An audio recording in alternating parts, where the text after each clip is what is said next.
Johann Zarco a été super le samedi dans des conditions qu'il affectionne particulièrement, hein. Les qualifications se sont disputées sous la pluie. Et comme lors des dernières qualifications qui s'est disputées sous la pluie, en Allemagne en 2025, c'est Marc Marquez qui a signé la pole devant Johann Zarco. On sait que ces deux pilotes sont vraiment au-dessus du lot dans ces conditions-là. Et j'aimerais d'ailleurs souligner la marque de respect qu'il y a eu entre les deux dans le parc fermé. On a vu des accolades, on a vu des sourires. Et Johann Zarco qui expliquait en débrief qu'à chaque fois qu'il pleut, il se cherche un petit peu du regard avec Marc Marquez parce que Marquez, qui est bon dans toutes les conditions, sait que Johann Zarco est le seul à pouvoir lui contester la pole position ou la victoire lorsqu'il pleut. Le sprint a été un petit peu compliqué pour Johann Zarco qui n'est pas rentré au bon moment. Sinon, il pensait que la victoire était accessible. Au lieu de ça, il termine dans les points, mais évidemment loin du résultat qu'il espérait sous les gouttes. Et puis le dimanche, il a livré une course exceptionnelle, je reprends ses mots.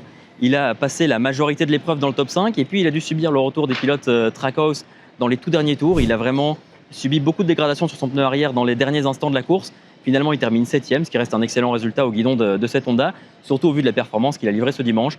Donc un bilan plutôt positif sur Johann Zarco, qui a véritablement eu un déclic au guidon de la Honda et qui pense, et qui espère en tout cas, mettre à profit tous ses enseignements pour le Grand Prix de France qui aura lieu dans 2 semaines.